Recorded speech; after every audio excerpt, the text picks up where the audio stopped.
शनि देव की अढ़ैया 2.5 साल की होती है, लेकिन इस बार 2.5 साल से ज्यादा यानी कि लगभग 3 साल चली।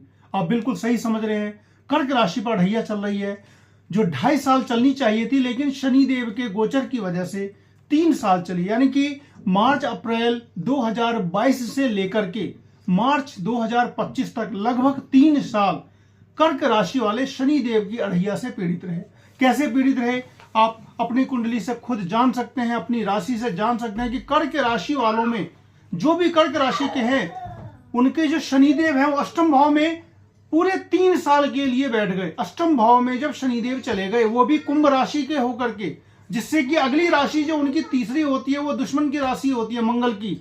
7वीं जो राशि होती है वो भी दुश्मन की ही होती है सिंह राशि, और 10वीं जो राशि होती है वो भी दुश्मन की होती है यानी कि मंगल की राशि वृश्चिक राशि। तो इस तरीके से शनिदेव ने जिस जिस घर पे इन 3 सालों में दृष्टि दी आपके, वो 3 सालों में उस घर की बहुत तरीके से बर्बादी हो गई। कैसे बर्बादी हुई आप खुद समझ सकते हैं कि शनिदेव ने जब आपके रोजगार के भाव को दुश्मन की दृष्टि से देखा तो वहां पे नौकरी छूट गई, व्यवसाय में चेंज आ गया, व्यवसाय में समस्याएं आने लगी, नुकसान होने लगा। सेकंड हाउस जो आपके बैंक बैलेंस का है उस पर भी शनि की जब शत्रु दृष्टि पड़ गई तो वहां भी बैंक बैलेंस की समाप्ति हो गई। बहुत सारी समस्या अपने आप आनी शुरू हो गई, बच्चों से मतभेद होने लगा, संतान पक्ष से दूरी बढ़ने लगी। ये सारा काम जो करवाया है वो शनिदेव ने ही करवाया है, क्योंकि शनिदेव जब अढ़ैया में आते हैं तो पीड़ा जरूर देते हैं, प्रतिकूल फल निश्चित रूप से देते हैं। हाँ, ये बात जरूर है कि जिस किसी की कुंडली में अगर शनिदेव बहुत ही अच्छी स्थिति में होंगे तो ये पीड़ा बहुत कम मिली होगी, लेकिन अगर किसी की कुंडली में जन्मकालीन अगर शनि पीड़ा अवस्था में होंगे तो निश्चित रूप से ज्यादा आपको खराब फल तो मिला ही होगा। 29 मार्च 2025 एक ऐसी डेट बताने जा रहा हूं जिस डेट को जाकर के ये शनिदेव हमारे चले जाएंगे अगली राशि में यानी कि मीन राशि में, और मीन राशि में चले जाने के बाद उनकी सारी दृष्टि चेंज हो जाएगी। जो तीसरी, 7वीं और 10वीं दृष्टि जो होगी वो सम ग्रहों की हो जाएगी, यानी कि दुश्मन ग्रह पर कि घर पर उनका दृष्टि नहीं पड़ेगा, जिससे आपको बहुत ही तेजी से लाभ होगा। 9th हाउस में जब शनिदेव चले जाएंगे वो भी सप्तमी से होकर के, मित्रों सप्तम भाव जो होता है वो बिजनेस का होता है, आपके साझेदारी का, बिजनेस का होता है, आपके सोर्स का होता है, पैसा आना चाहिए। और 9th हाउस जो होता है वो भाग्य का होता है। तो यहां पर एक ये भी स्थिति बन रही है कि 7th हाउस का लॉर्ड चला जाएगा 9th हाउस में, केंद्र का स्वामी बैठ जाएगा त्रिकोण में जाकर के, और त्रिकोण में बैठ जाने के बाद भाग्य स्थान में बैठ करके वो अच्छा फल देना शुरू कर देंगे।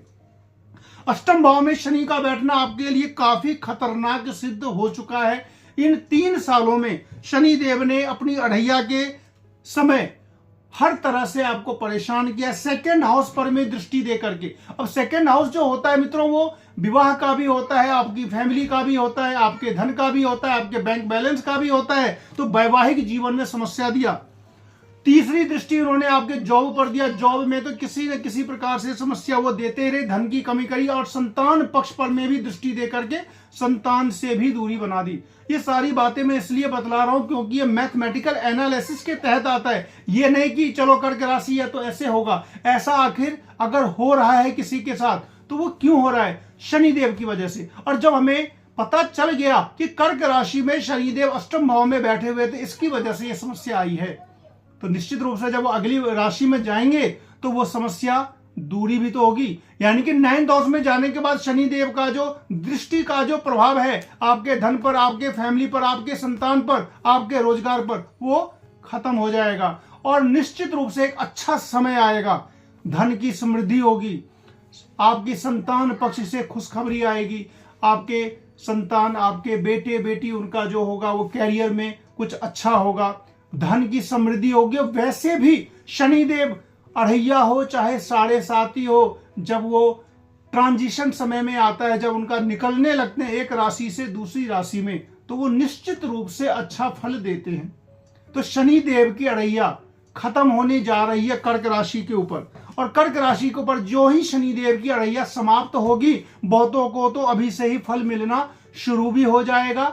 शनि कितने अंश पर है ये भी आपकी कुंडली में उससे आपके पता चलता है कि वो कब फल देंगे। अगर किसी का शनि बहुत अच्छी स्थिति में है और 10 से 20 अंश पर है तो समझ लीजिए कि जनवरी यानी कि 2025 से ही आपके काम बनने शुरू हो जाएंगे और 29 मार्च 2025 से बिल्कुल अच्छी स्थिति आ जाएगी। और इसमें एक अच्छी स्थिति बनाएंगे आपके गुरु 9th हाउस के लॉर्ड होकर के वो चले जाएंगे 12th हाउस में।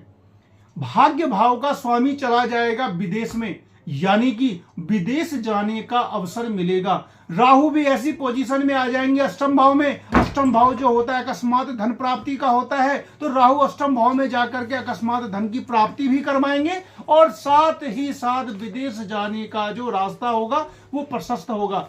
तो गुरु शनि राहु केतु सबका अच्छा फल मिलेगा, क्योंकि ये सारे प्लैनेट जो होते हैं धीमे प्लैनेट होते हैं और धीरे धीरे गोचर चलता है। हाँ, ये बात जरूर है कि ये जो 2.5 साल का कष्ट था वो शनि के वक्र अवस्था के कारण से 3 साल में कन्वर्ट हो गया, यानी कि 2.5 साल का जो कष्ट था वो आपको 3 साल तक भोगना पड़ गया। लेकिन वो सारी की सारी चीजें जो शनि देव ने आपको जितनी पीड़ा दी थी उतना ही आपको खुशहाली भी देंगे। निश्चित रूप से 29 मार्च 2025 या उससे पहले 2 महीना पहले 3 महीना पहले भी शनिदेव फल देना शुरू कर देते हैं। तो निश्चित रूप से शनिदेव की आराधना करते रहें, भोले बाबा की आराधना करते रहे और हनुमान जी की आराधना करते रहे। 2025 में बहुत कुछ मिलने वाला है। लाइक शेयर सब्सक्राइब जरूर करें। मिलते हैं अगले वीडियो में, तब तक के लिए नमस्कार।